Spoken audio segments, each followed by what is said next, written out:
Now then, guys, welcome back to Cycle Sunday. Paul, how is Edinburgh, mate? Edinburgh's actually had a day where the temperature was in double figures. Wow, that never happens in Edinburgh. I bet it was raining, though. It was apocalyptic in terms of the rain, and the wind. My goodness. Not a day for cycling, then. Not a day for cycling. Well, it's resistance training, right? This is true. Hey, if it ain't raining, it ain't training. Absolutely. No, we're all good. We're all good. Awesome. How are you? So hopefully everyone has tuned in and watched episode 2 of Cycle Sunday. We hope so, and that's why you're listening to us. So what an episode that was. It was for me actually probably the shoes and the pedals and the cleats was the bit I think I was probably most knowledgeable about, and it didn't surprise me that much. Yes. Certainly the different size of shoes. I find it quite the different stiffness indexes I thought was quite an interesting thing. Yep. And I know when I first I went from a relatively cheap pair of shoes to a more expensive pair of carbon soled shoes. I did notice a big difference in that stiffness. Yes. And these new shoes that you're getting, they don't come much stiffer. I mean, they're a great thing to pedal with.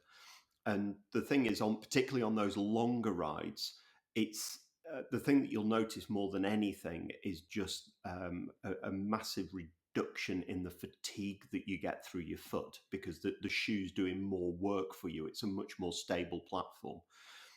So those are the main things. But ultimately, your pedals have got the word carbon on them. They have indeed, and that's another thing, because to go away from Shimano, which I've always used to look pedals, is an interesting one. Clearly, we're not giving too much away about the group set choice yet. Nope. You'll need to keep staying tuned for that. But the only thing I probably need a nice set of overshoes, because those lovely white shoes will get really dirty and mucky quite quickly. You're not going to ride in the rain, are you? No, probably not. No, I'll take my old bike out when it's raining. Yes. I remember actually once when I first got my nice carbon bike behind me, my Specialized, I went out for a ride one day and I'd been going about 3 miles and I saw this rain cloud. You didn't turn around. I turned around, went back and swapped bikes in case it got wet. Brilliant.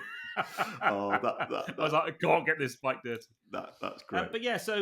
So I think we actually said most of what we needed to say about the pedals and the cleat systems and the shoes in the video. Yes. But what we didn't really have time to talk about is we're now in video 3. We're going to go into the full bike fit, and it's quite a lengthy process. It is. And what we wanted to just do in video 2 or episode 2 was to talk a little bit about what was going to happen in the bike fit. Yeah. And I thought we could use this podcast to kind of deep dive into that a bit more, because it's sensible. For me, it's the second fit I've done. Yeah. And I'm not going to give anything away from episode 3, but it was a really in-depth process. Yeah. And I learnt a lot. Yes. But I guess for me, the first question that I'm sure many people will be asking or thinking about is when is it sensible to have a full bike fit like that? At what point is there like a point that you get to where you really should do a fit, or is it just a personal preference thing? And I'd love to kind of just pick your brains about that one, really. Yeah, and we get asked that all the time, and I think it's a two-way street. When is it sensible for the rider to get a bike fit, and also when is it sensible for your dealership to do a bike fit? It's a two-sided thing. It takes a long time. Because it takes a long time, and it costs a lot of money for a dealer to put on a bike fit. I mean, we were fitting you. I don't think we counted the number of hours, but let's call it a traditional bike fit for somebody who we've never met before, from cleat setup all the way through to bike fit and final stages, can be anywhere between 3 and 4 hours. Yeah, well, it probably was, to be honest. Even the cleat, just fitting the cleats to the... Yeah. Well, I guess it was choosing the pedals, choosing the shoes. Yeah. We kind of knew that already, but then fitting the cleats to the shoes, that was half hour, 40 minutes. Yes. And and you've got to do that before you even get on the bike on the actual fit jig. So that's correct. So when you think about the opportunity cost for the bike shop, that 4 hours spent doing one bike fit, it has to be either paid for or a sizable bike purchase if it ever got included. So hopefully that helps helps the listener sort of understand it from the bike shop point of view, because that rarely gets spoken about. But let's now focus on the rider, because that's the most important thing. That's what the listeners are actually interested in. Yeah. Your sob story's over now, mate. It is, yeah, and hopefully there's violins happening all over the country. Yeah. But fundamentally, when it comes to bike fitting, you've got to think about all the different ways that you can buy a bike. So you can buy a bike, what we call off the peg. So that's you walk into your local bike shop. Hopefully you'll find somebody who is really knowledgeable, really professional. You certainly will if you come into our store, who will absolutely ensure that you do not leave that shop unless you're on the right type of bike and the right size of bike. And we talk about this in episode 3, that there's a fundamental difference, and I think people are sort of crossing over into bike sizing versus bike fitting. And I think that's number one, is really important, that actual bike sizing is totally necessary. I mean, it's the critical thing to ensure that you're on the right geometry of bike and the right size of bike. But then what bike fitting is dialing the squishy organic thing to that bike. That is what a bike fit is. So we could just very easily, with an accurate overall height and an accurate inseam measurement from you, Peter, we can get you onto the right size of bike. That's no problem.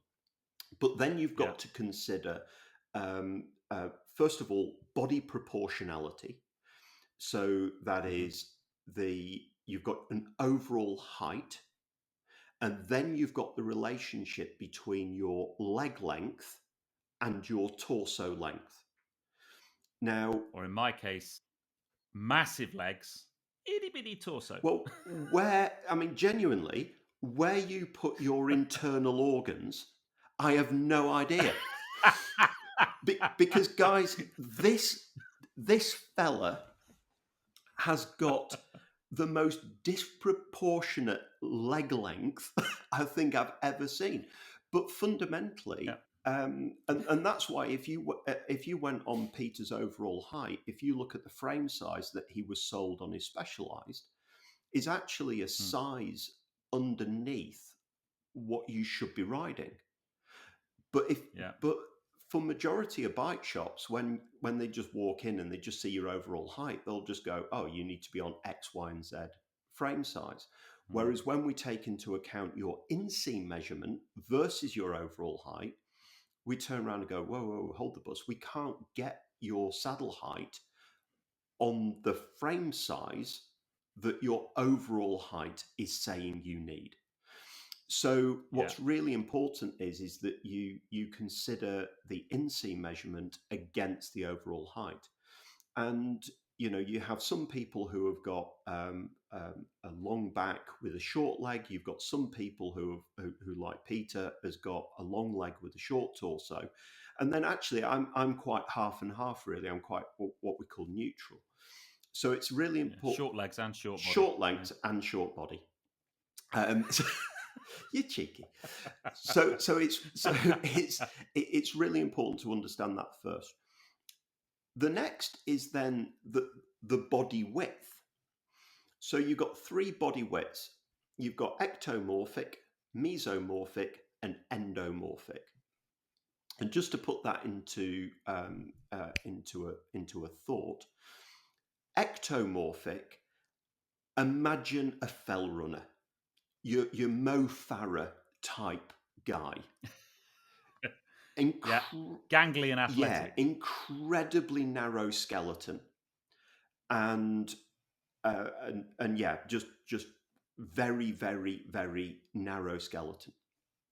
Then you've got endomorphic, which is at the other end of the spectrum. Now, think Arnold Schwarzenegger, huge frame, able to be able to build a huge amount of muscle mass on. And then you've got mesomorphic that sits in the middle. We are medium build. Now, mesomorphs are the global average. So every off-the-peg bike that you buy, the global average is medium build. Therefore, the stem length, bar width, saddle width, crank arm length is designed around the global average. Because what you've got to bear in mind is that these new 2021 bikes that everybody is seeing on the shop floor at the moment, or not in certain cases, that's the chat part. All these bikes, the components for these bikes were ordered years ago, and the manufacturers have, you know, they speculated that this particular type of bike and this particular colour around these particular sizes, this is how many will sell. So this is how many of these parts we're going to order. And by ordering ahead of time in massive bulk, they're able to get the best possible prices and the best possible deals from their suppliers, whether it be Shimano, SRAM, or a wheel supplier or a finishing kit supplier. They get the best possible prices. They put a bike together. They put it on the shop floor. There's your retail price. And you get such great value for money with your off-the-peg bike. So then what you've got to bear in mind is that you might come in and you might be a mesomorphic person who is a half and half. So your medium build, you've got a similar length leg to your torso. The chances are, and you can pretty much buy that bike off the peg, make a few adjustments, and you can ride it comfortably. You might not be dialed into it, but you can ride it comfortably. Then you get Mo Farah, who walks in. He may be the same frame size as you, but the standard bar width that's on the frame size, because he's got a very narrow shoulder, might be too wide.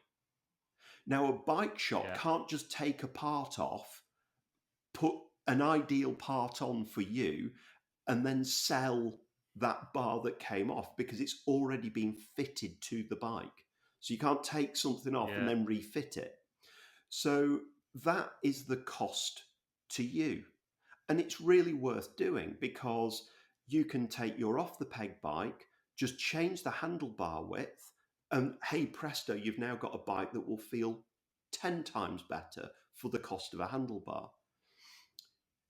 Then you've got other people who come in and it's, well, we need a narrower handlebar, we need a different crank length because of flexibility in the hip flex, and we can keep going and going and going.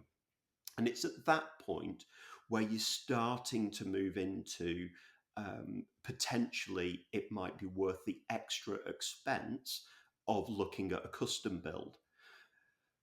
But as a first bike, probably not. Yeah.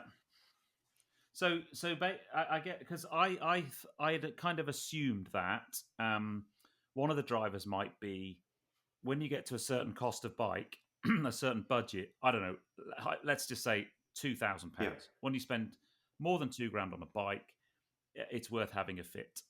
And that may well be the case. But I guess what you're saying is it's more about, if you are a kind of a normal shape person, the chances are an off-the-shelf build will probably, or off-the-peg build will probably be 90%, 95% okay for you.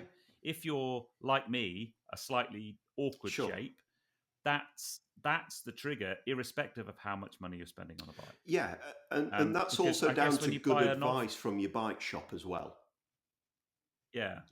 Because I guess when you buy an off-the-peg bike, you can change all of these bits, but like you said, the cost of doing that.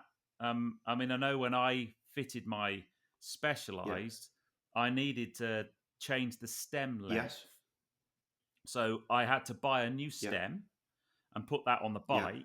And then I got the old stem, which, you can sell on eBay or something, but you're never going to kind of recoup the cost of that. And I could have changed other things as well. So even at that point, having had a fit, I had to start making decisions about what I wanted to spend money on and whether it was worth doing that. Yes. So when you fit an if you were to buy an off the shelf bike and then have a fit, there's a cost involved in the bits that you're going to have to buy. Yes. However, here's an interesting one. I guess it's a bit like one of these multi-buy deals in a supermarket. When you, like you're saying, when you buy an off-the-peg bike, the bike manufacturer has bought all of those bits in bulk, and therefore the unit cost for them is less, and therefore they can, whilst they make a nicer margin for themselves, they can pass that on to you. So it's almost like a 3 for the price of 2 kind of deal in the supermarket. No, well, the best. If you were to go out, if you were to go out and buy all those individual bits yourself, it would cost you more than the bike as a whole. That's exactly it. So if we've got somebody coming in, and look, all of this comes down to budget. If somebody comes in and says, I want to buy a bike and my ceiling to my budget is $2,000, and I just want the best bike for what I'm going to be using it for, and it wants to be as fitted as well as it can be for £2,000, we might turn around and say, well, listen, there's no point talking about a custom build, because there's no way we can build you a bike at $2,000 to the same spec as what the manufacturer could build that same bike for $2,000. There's no way, because as you quite rightly said, we as a bike shop, any bike shop, is not buying from the suppliers at the same price as what a company like Trek or Bianchi is buying at. So you're absolutely right.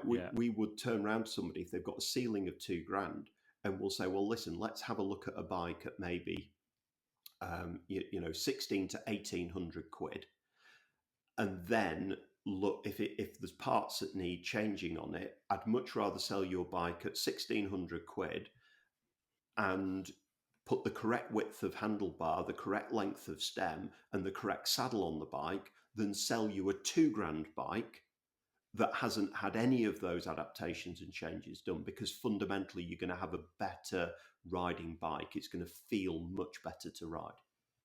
And that's about having a really good, open and frank conversation with somebody. And it's also about having the knowledge of bike fit as to when something really matters to somebody and when something actually doesn't.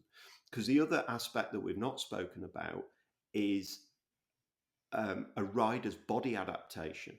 And we touched that in the video.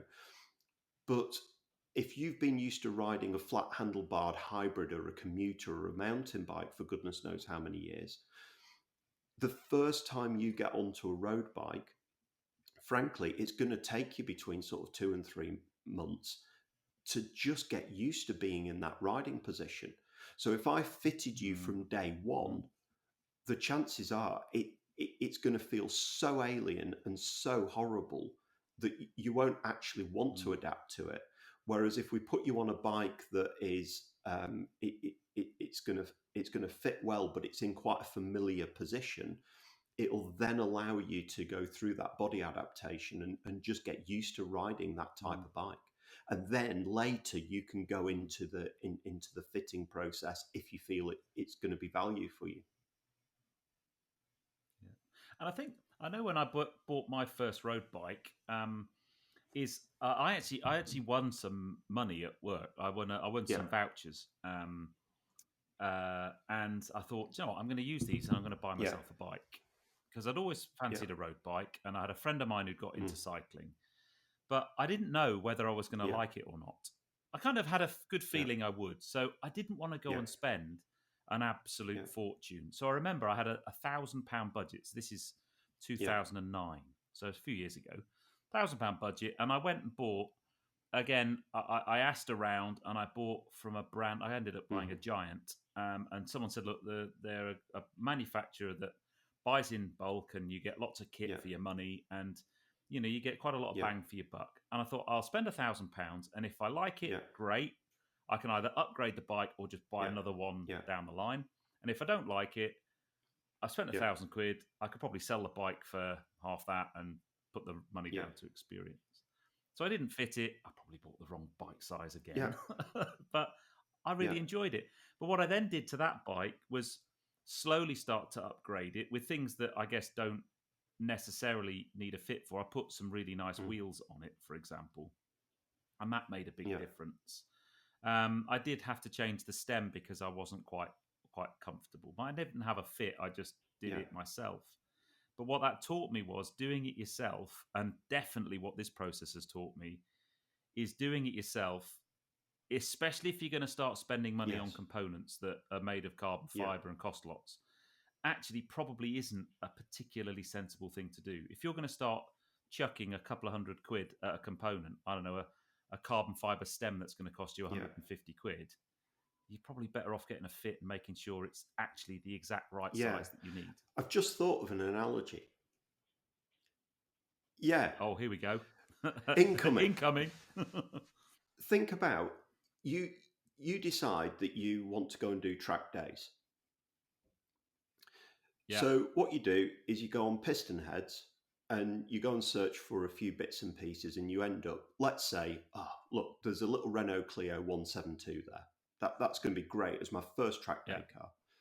You take it down to the track, you've got the standard seat, you've got your seatbelt on, and you put a full face helmet on. So you've just got everything that you need to do to get going. You go and do a few track days, and you go, this is brilliant, this is fantastic. And it's a really appropriate thing. It's not too fast, it's not too stiff. It allows your body to adapt to the G-forces and the stresses and strains that a track day gives to the body. And then what happens is that maybe 6 months in and you've done, I don't know, 5 or 6 track days, you then go, do you know what? I'm just not getting that support on my in my body as I'm decelerating and throwing myself around. I know what I'm going to do. I'm going to replace the driver's seat with a bucket seat. So you go and do that. And then later on, you go, do you know what? I'm going to add a set of 4-point harnesses. And then after that, you're a couple of seasons in and you go, do you know what? I'm just loving this. What I'm going to do is I'm going to go and buy a Caterham. And then you get used to the extra forces and what have you that exist in that type of car. And then you go back to Caterham and say, actually, what I now want is a custom seat for my Caterham.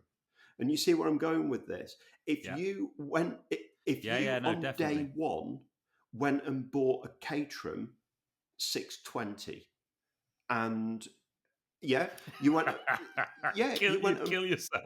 Having driven a Caterham 620, so you would kill yourself. You go day one and buy a Caterham 620. You go to the factory, you get them to do a custom molded seat with a custom made helmet, with a custom made race suit.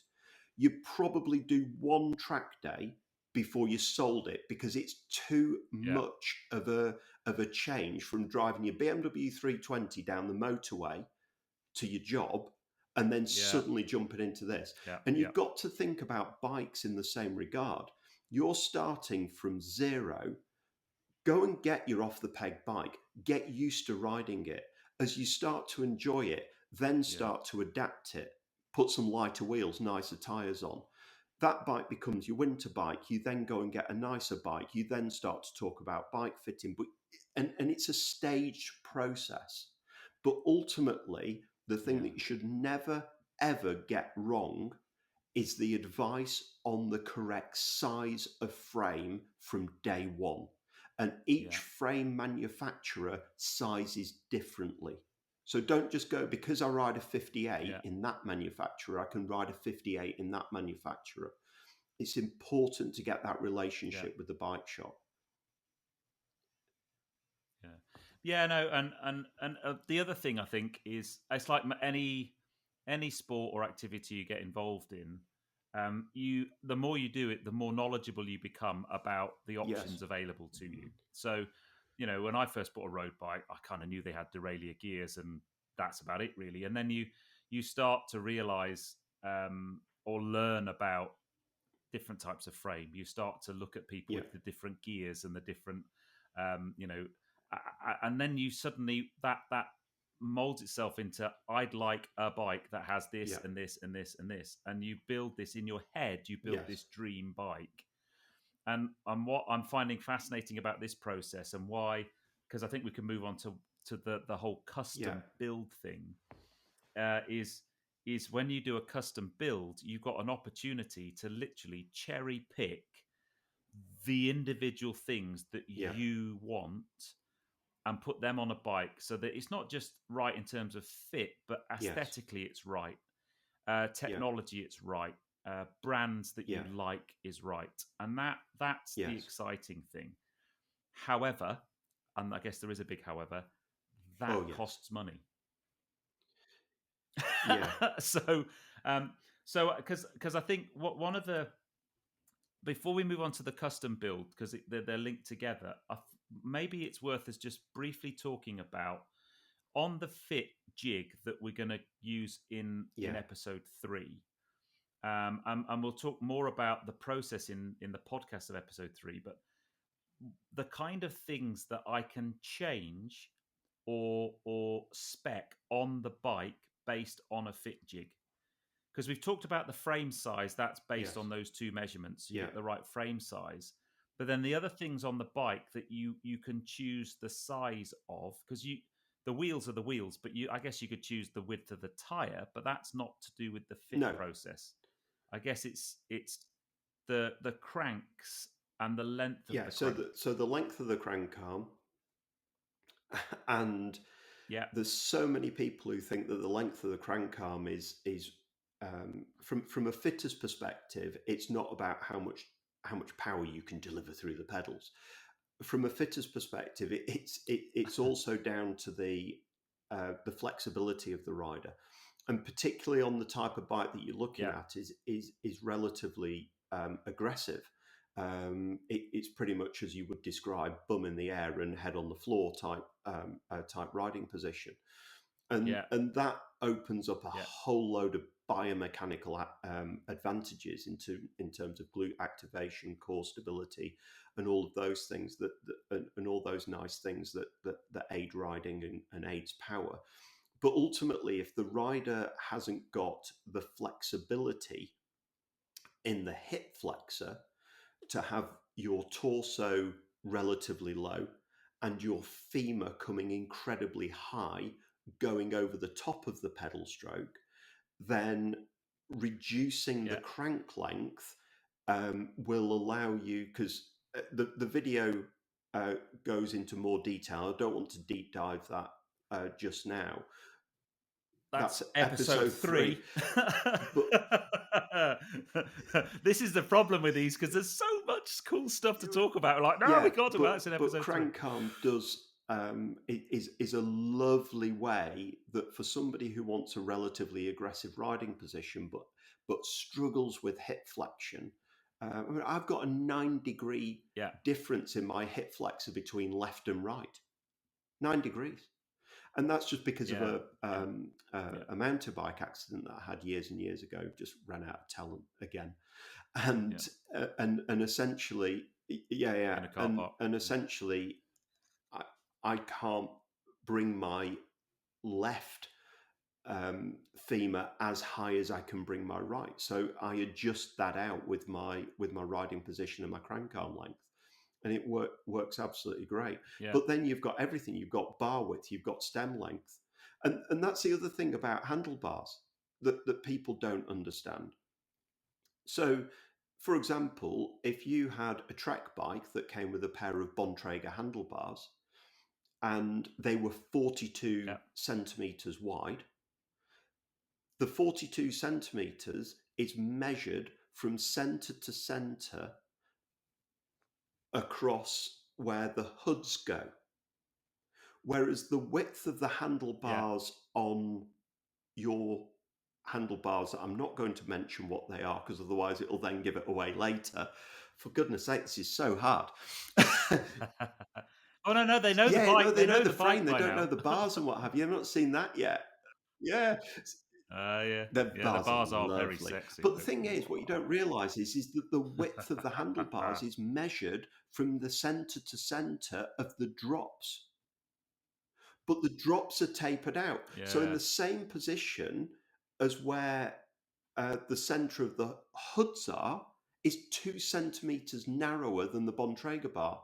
So if you ordered a set of 42 centimetre of the new bar compared to your Bontrager bars, you would end up with a bar that's 2 centimetres overall too narrow.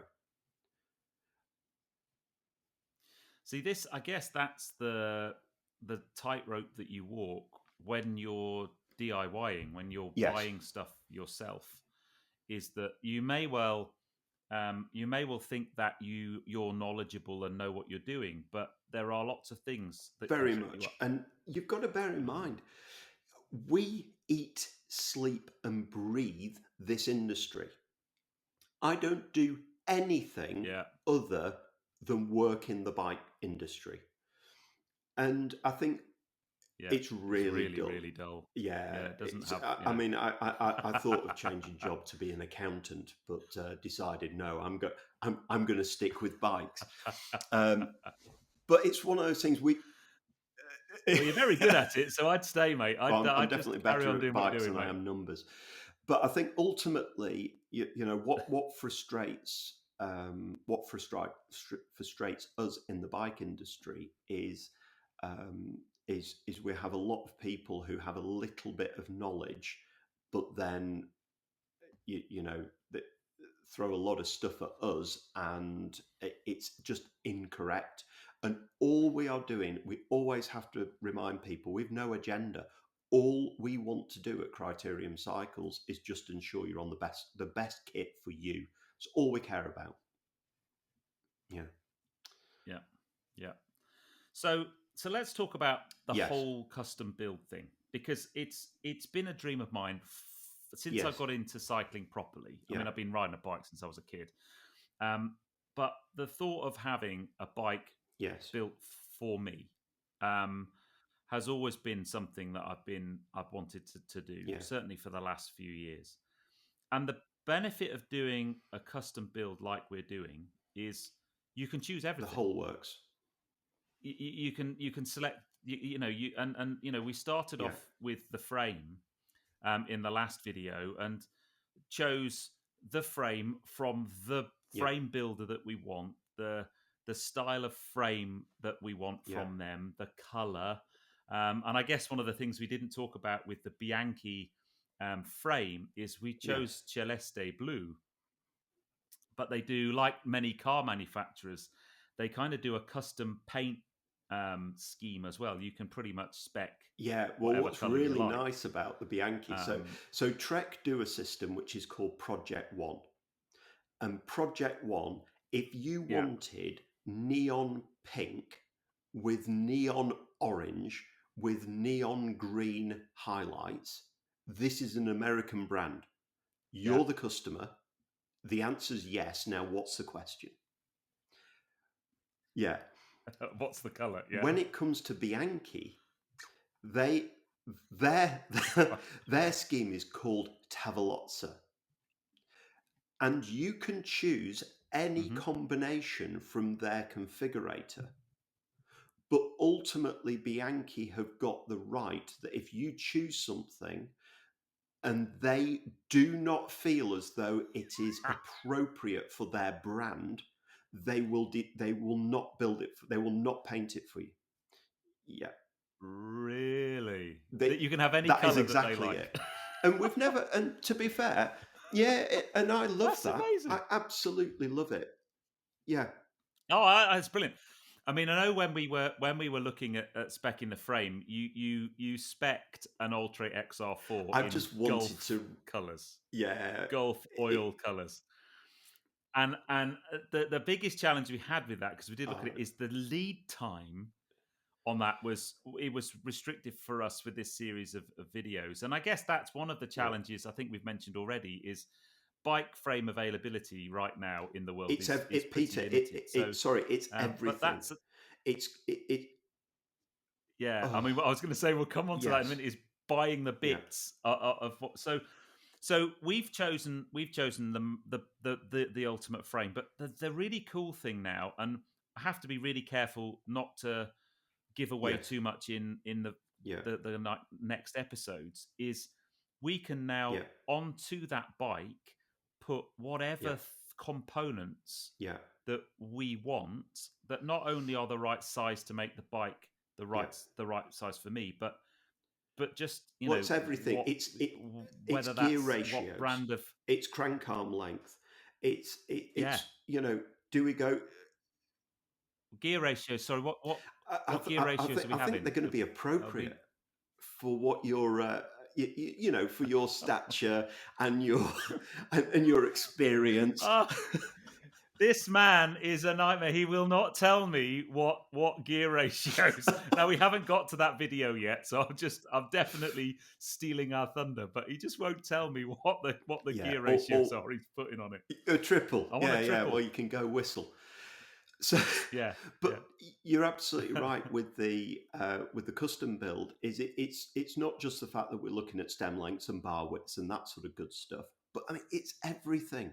It's the color of bar tape, the color Yeah. of brake outer housing if you wanted to, the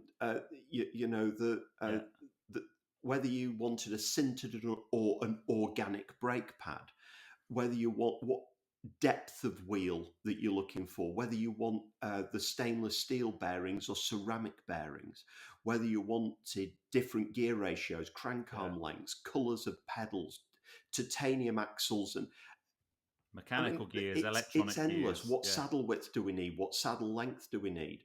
And that's what a custom build gives. But my goodness, it costs. The cost of all of those components bought individually as accessories is a ton more compared to what the manufacturers are buying ahead of time for those off the peg bikes. Yeah. I mean, I don't think I'm giving away too much here, but the handlebars that are going on this bike are very nearly the same cost as my first bike. Yes. Just the handlebars. So I mean, I know we're going really silly, but when you don't get that economies of scale when you're doing this, but I guess that's so to go for a full custom build. My gut feel says that your client who would do such a thing would typically have a good few years of cycling behind them, have a really good understanding of what they're going to use the bike for, the kind of cycling that they like. I love long rides and I love cycling up hills, up big mountains, and I love going fast down mountains the other side. So I kind of know the kind of cycling I want to do. And then they've probably also got a pretty good idea in terms of the types of componentry and the types of things that they want. Otherwise, there's half of me says I want to come to you to get your experience, but I don't want you to tell me everything that needs to go on the bike. I kind of want to be involved in that process as a client myself. I'd want to say, look, actually, Paul, I quite fancy these wheels. And then you can help me with the finer details. Or actually, Paul, I'd really like electronic shifting. Exactly. And then you can help me with the details. It's a consultative process. Because otherwise it's otherwise you'd there's almost part of me says if you haven't got a good idea about building building a bike, then just buy an off the shelf, a really nice high end off the shelf one. Someone else has built it for you. And I often, if we go into the car world again, and some of our my YouTube colleagues, some of the guys on YouTube are really, really good at speccing cars. They understand the spec options and so on. And when Tim Shmee 150, for me, he's amazing at speccing his cars. They always look brilliant. but that's a real skill and a real art. But the other thing, don't forget so that, and not to take anything away from Shmee, because I don't think I've seen one of his cars that I haven't thought, holy moly, I just want that. Yeah, but don't forget that he's only doing it from an options list within that brand. Now, when it comes to a bike, you're choosing the chassis.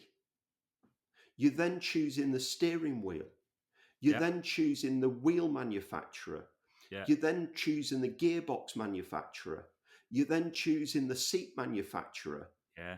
So you imagine what dog's dinner some people would create if somebody said to you, right, who are your top 20 car manufacturers? Choose an engine from that company, a chassis from that company, a colour scheme from that company, a seat from that company.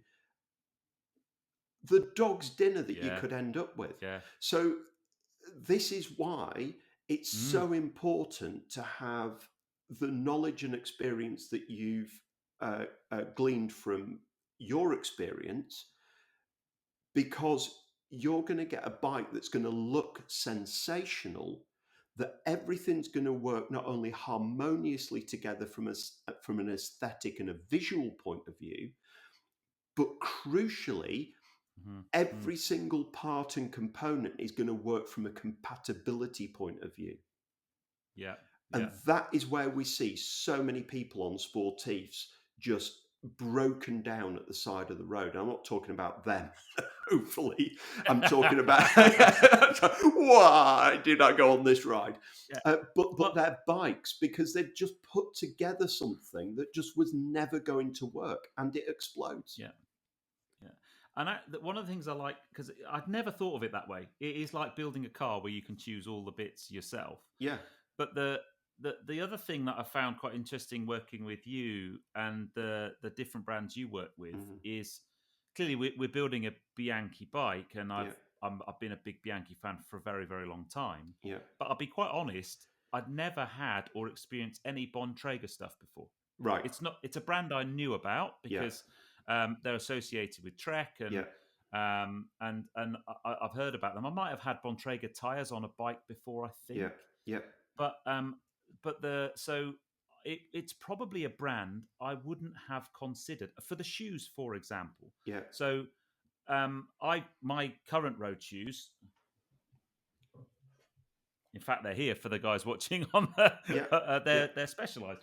I thought, I've got a Specialized bike, I'll buy Specialized shoes. Yes. I would have, with this bike, when I knew we were building, I thought, you know what, I might go for a shoe brand like CD or something like that. Yes. I'd never have considered Bontrager. No. However, having now worn them only on the Fit Jig up till this point, they're fantastic. They are. And that's another. And the saddle on the bike is a Bontrager saddle. Exactly. And it's super comfy. Yes. And again, I probably wouldn't have, I don't know, I'd have maybe said, let's get a Physic or a brand that I'd heard of or seen more of. Yes. And that's really good. Yes. And that's the thing. So the way that Specialized do their marketing is that their clothing and accessories and parts products all bear the Specialized name. Yeah. So to move a Specialized product onto, say, for example, a Bianchi, it's like, oh, hang on, why have you got Specialized shoes on a Bianchi bike? I think where Trek have been really clever is that they've used the name of one of probably the finest physicists in the cycle industry, Keith Bontrager, and basically the Bontrager brand. And what I absolutely love about Bontrager is their sort of mission statement, which is, we are the official manufacturer to the world's best frame manufacturer.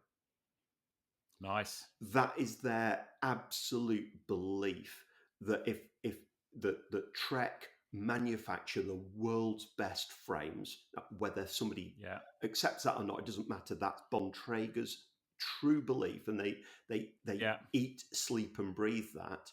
So the products that they produce have to be either up to or exceed that level.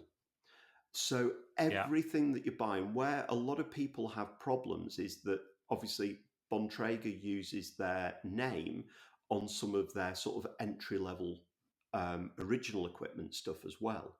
So I think Yeah. some people think, oh, that's just Trek's in-house brand, and it's not. When you get into the levels of Bontrager kit that we're looking at for you, we're talking world-class products with world-class And backup as well.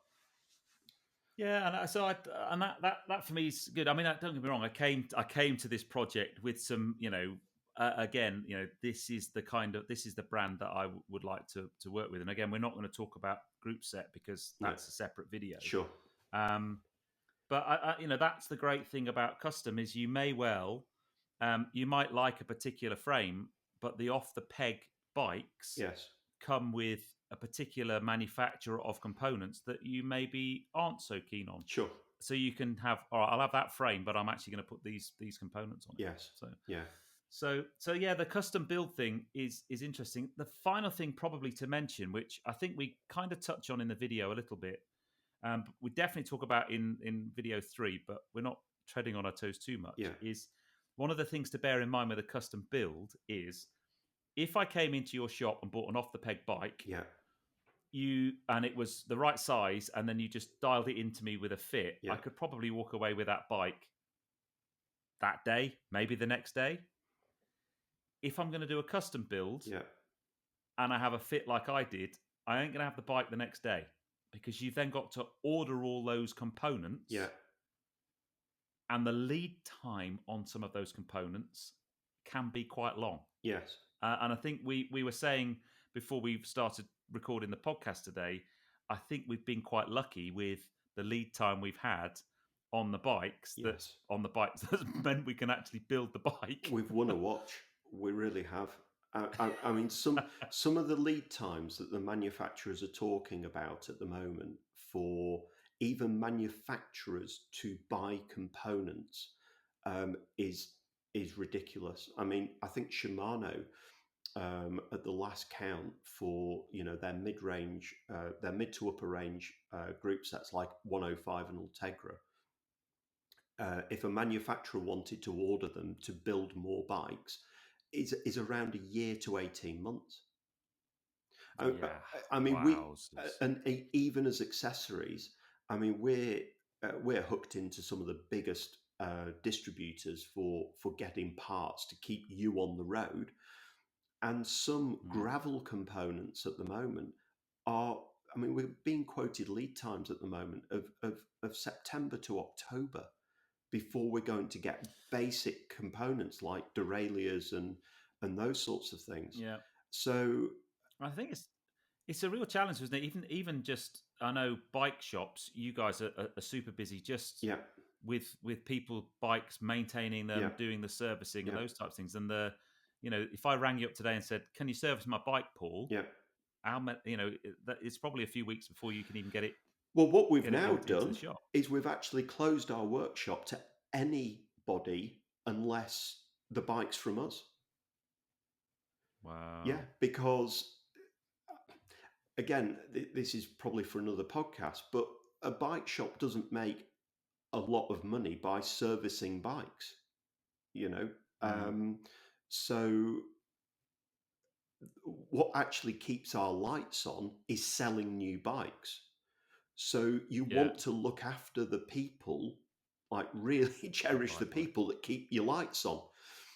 So if you buy a bike from us, then the red carpet's rolled out, and you've got sole access at the moment to our workshop. It's tricky times. It really is. Yeah, I mean, I think we have been for this project super lucky because I think we mentioned we got like one of the last frames in my size in the world in the right color. Yeah. Same with the group set, and then same with the wheels.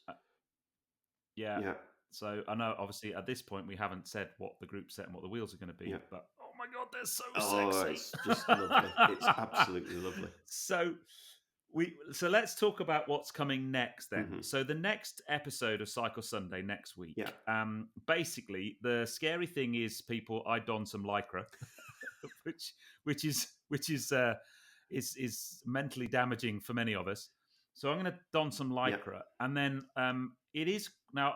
I'll give a bit of a warning. It is quite a long episode. However, compared with what it's like in terms of time frame in the real world, it's not that long, No. because the actual bike fit process took a good couple of hours. Yes.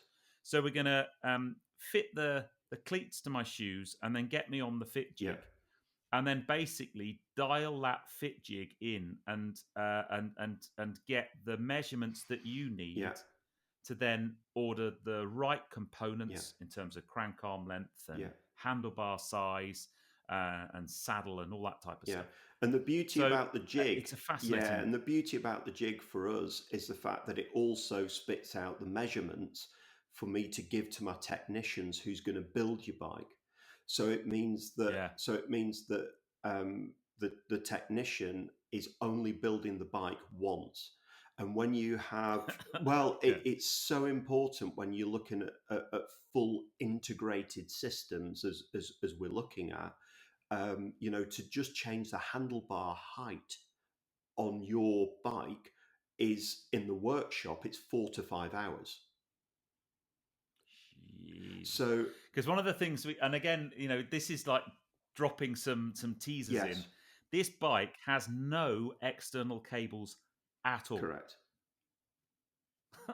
There's no. So normally you see a drop-handled racer, and it's got cables coming off of the hoods, but some bikes are integrated. But this is like, there's literally no cables at all. It's fully integrated, which is great for you.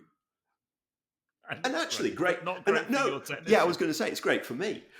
But our technicians, I mean, the sheer skill that these guys have got in the way that these things are made, it's really good.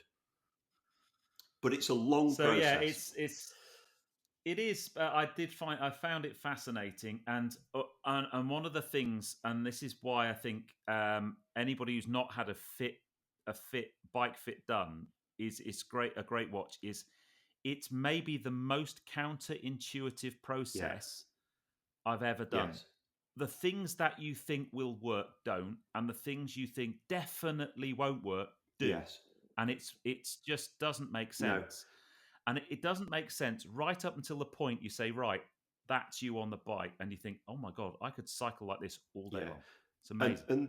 And what we always say to folk is that whatever as an intelligent person, as you are, thinks is going to be correct, do completely the opposite, and you become a bike fitter. Yeah. It's it's amazing. Yeah. So guys, so the next episode of Cycle Sunday drops on the Petrol Ped YouTube channel next Sunday. Tune in at 6 o'clock. Bike fit. You need to tune in. And make sure you subscribe to this podcast, because there'll be a podcast after that, and there's so much to talk about after that one. I know there is. If you've got any subjects you'd like us to talk about on the podcast, or any questions, then again, if you can get them to us either by putting in the comments or sending us a message, then do that, and we'd love to hear from you. But for now, it's that time when we come to the end. We could gas on all night. I'm just really enjoying this. I just want to just keep going. I know. It's one of those things. You just the big challenge is there's so many subjects that we could talk about, but we're trying not to give away too much for the future ones. I mean, just to, I guess what we can say is, after the fit of the bike, we're then going to choose the group set. Then we've got an episode where we're going to choose the wheels. But the episode I'm really, really looking forward to sharing with people is we're going to actually film the assembly of the bike with your bike tech. Yes. And I think that's going to be fascinating to see because I've seen the finished article, the quality of the of the finished goods. I mean, it just things like the bar tape work is next level. I'm most excited about seeing the bar tape when it's phenomenal. These guys, I mean, I haven't ever dared bar tape my own bike. No, because it just looks rubbish. I mean, I couldn't do badminton rackets, and that's a straight line. So no, but the way that the guys do it just shows the difference. Anyway, there we go. We'll leave it there. Well, guys, we shall indeed. Thank you very much for joining the Cycle Sunday podcast. I've been Pete Greaves, and I've been Paul Bowker, and my mucker over there, Mr. Paul Bowker. And we'll see you on the next one. But for now, you know what's coming. You going to say it this time? I will. Ride safe, everyone. Yeah, ride safe, guys. Bye. See you soon.